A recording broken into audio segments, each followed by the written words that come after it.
এখন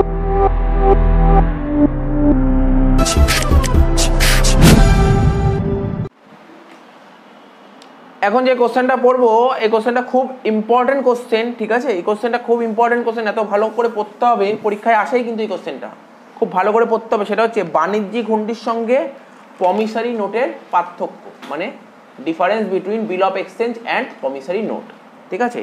তো পার্থক্য তোরা তো জানিস, বিজনেস স্টাডিজ পড়েছিস কীভাবে পার্থক্য লিখতে হয়। 3টে কলম করতে হয় পার্থক্যের, একটা করতে হয় পার্থক্যের বিষয়, মানে বুঝছে, একটা করতে হয় পার্থক্যের বিষয়, অর্থাৎ লেখা আছে পয়েন্ট অফ ডিফারেন্স একটা, তারপর একটা হচ্ছে বাণিজ্যিক হুন্ডি মানে বিল অফ এক্সচেঞ্জ, আর একটা প্রমিসারি নোট, ঠিক আছে? প্রথমে লেখা আছে, প্রথমে যেমন এখানে দেয়নি, প্রথমে তোরা লিখবি সংজ্ঞা।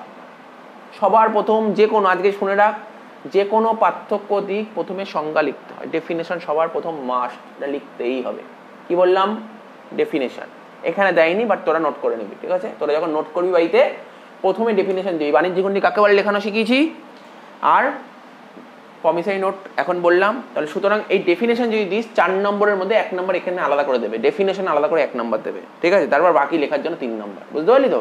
সুতরাং তুই যদি ডেফিনেশন না দিস তাহলে ওই 1 নম্বরটা কিন্তু কাউন্ট হলো না, আর বুঝতে পারলি? ডেফিনেশন বলবি স্যার বইটা তো লেখা নেই, তুই আলাদা করে পড়েছিস, সেখান দিয়ে লিখে দেবো। আমার কথাটা বোঝা গেল? আমি এরপরের দিন খাতা চেক করবো, সেখানে লেখা থাকতে হবে ডেফিনেশন। তাহলে বুঝতে পারলি ডেফিনেশনের ব্যাপারটা? তাহলে প্রথমে আমাকে ডেফিনেশন দিয়ে দিতে হবে, তারপর তুই কি পয়েন্ট দিতে পারিস, দিবি হচ্ছে সংশ্লিষ্ট পক্ষ, কিছুক্ষণ আগেই বললাম পার্টি। তো বাণিজ্যিক হুন্ডি মানে বিল অফ এক্সচেঞ্জে কি কি পার্টি থাকে বল? ড্রয়ার, ড্রয়ি, পেই, ঠিক।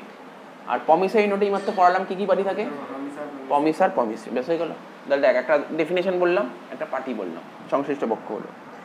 এইবার আরো অনেক পয়েন্ট বেরিয়ে আসবে এখানে। সেখানে কি দলিলের উদ্দেশ্য, এখানে যেমন একটা পয়েন্ট দিয়েছে দলিলের উদ্দেশ্য, বলছে বাণিজ্যিক হুন্ডিতে কি হয়, একটা নির্দিষ্ট পরিমাণের অর্থ প্রদানের, একটা নির্দিষ্ট পরিমাণ, ভালো করে শোন, একটা নির্দিষ্ট পরিমাণ অর্থ প্রদানের জন্য দেনাদারকে আদেশ দেওয়া হয়, দেনাদারকে আদেশ দেয়, ভালো করে শুনবি। আর এখানে প্রমিসারি নোটে একটি নির্দিষ্ট পরিমাণ অর্থ প্রদানের প্রতিশ্রুতি দেওয়া হয়। দুটোর মধ্যে তফাৎটা বোঝ, ভালো করে বোঝার চেষ্টা কর। বিল অফ এক্সচেঞ্জে কি বলছে, মানে বিল অফ এক্সচেঞ্জে একটা নির্দিষ্ট পরিমাণ অর্থ, ওখানেও একটা নির্দিষ্ট পরিমাণ অর্থ, ওখানে কি দেওয়া হয়, নির্দিষ্ট পরিমাণ অর্থ প্রদানের প্রতিশ্রুতি দেওয়া হচ্ছে প্রমিসারি নোটে। আর এখানে কি বলছে, একটি নির্দিষ্ট পরিমাণ অর্থ প্রদানের জন্য দেনাদারকে আদেশ দেওয়া হয়, আদেশ দিচ্ছে, অর্ডার করছে, ওটা অর্ডার আর ওটা প্রতিশ্রুতি, বুঝতে পারছিস তো?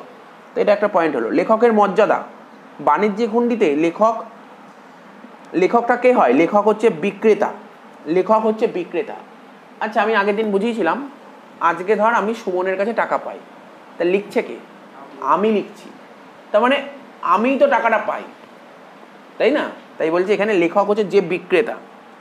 আর এখানে প্রমিসারি নোটের লেখকটাকে, লেখক হচ্ছে ক্রেতা, তার মানে বিল অফ এক্সচেঞ্জে মানে তোর বাণিজ্যিক হুন্ডি মানে বিল অফ এক্সচেঞ্জে লেখকটাকে আর প্রমিসারি নোটের লেখকটাকে মাথায় রাখতে হবে। তাহলে কটা পয়েন্ট হলো? 3টে পয়েন্ট হয়ে গেল, তাই তো? 3টে না 4টে পয়েন্ট হলো, 4টে পয়েন্ট। সংজ্ঞা, পার্টি, কতগুলো পার্টি আছে, দলিলের উদ্দেশ্য, লেখকের মর্যাদা, ঠিক আছে তো? আচ্ছা, তারপর স্বীকৃতির প্রয়োজনীয়তা, হুন্ডি গ্রাহক দ্বারা বাণিজ্যিক হুন্ডি স্বীকৃত হওয়া একান্ত প্রয়োজন। ওই যে আমি তো সুমনের নামে একটা বিল লিখলাম, ওকে তো বিলটা অ্যাকসেপ্ট করতে হবে, তাই বলছে হুন্ডি গ্রাহক দ্বারা এই বিলটা স্বীকৃত হওয়া একান্ত প্রয়োজন, ওরা অ্যাকসেপ্ট করতে হবে। আর ওখানে কি বলছে, প্রমিসারি নোটের স্বীকৃতির প্রয়োজন হয় না, ঠিক আছে? আমি যখন ডেফিনেশন বললাম স্বীকৃতির কথা কিন্তু একবারও বলা ছিল না। তাহলে বোঝা যাচ্ছে দায়িত্ব, বাণিজ্যিক হুন্ডির ক্ষেত্রে দায়িত্বের কথাটা কি বলছে, এই দলিলের অর্থ প্রদানের প্রাথমিক দায়িত্ব কার, হুন্ডি গ্রাহকের, হুন্ডি গ্রাহকের দায়িত্ব। আর ওখানে দায়িত্ব কার, এই দলিলের অর্থ প্রদানের প্রাথমিক দায়িত্ব লেখকের। তো পয়েন্টগুলো মাথায় রাখতে হবে। প্রাপকের মর্যাদা, বাণিজ্যিক হুন্ডিতে হুন্ডি লেখক ও হুন্ডি প্রাপক একই ব্যক্তি হতে পারে, আর ওখানে লেখক আর প্রাপক এক ব্যক্তি হতে পারে না। তাহলে এই পয়েন্টগুলো বলে দিয়েছে। আর সীমাবদ্ধতা কি আছে, বলছে এই দলিলের সাহায্যে দেশে বিদেশে আর্থিক লেনদেন করা যায়, এই দলিলের সাহায্যে শুধুমাত্র দেশের মধ্যেই লেনদেন করা যাবে। প্রত্যাখ্যানের বিজ্ঞপ্তি, প্রত্যাখ্যানকে ইংরেজিতে বলা হয় কি বলতো, ডিসঅনার্ড, ডিসঅনার্ডের নোটিশ।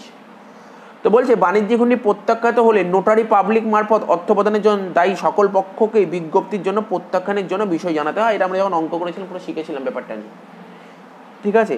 আর হচ্ছে প্রমিসারি নোট যদি প্রত্যাখ্যাত হয় তাহলে বিজ্ঞপ্তির প্রয়োজন হয় না, মানে মোট কথা মাথায় রাখ, ওটাই প্রত্যাখ্যাত হলে বিজ্ঞপ্তি দিতে হয়, এখানে বিজ্ঞপ্তি দিতে হয় না, বুঝতে পারলি তো। তো এই পয়েন্ট বলেছে।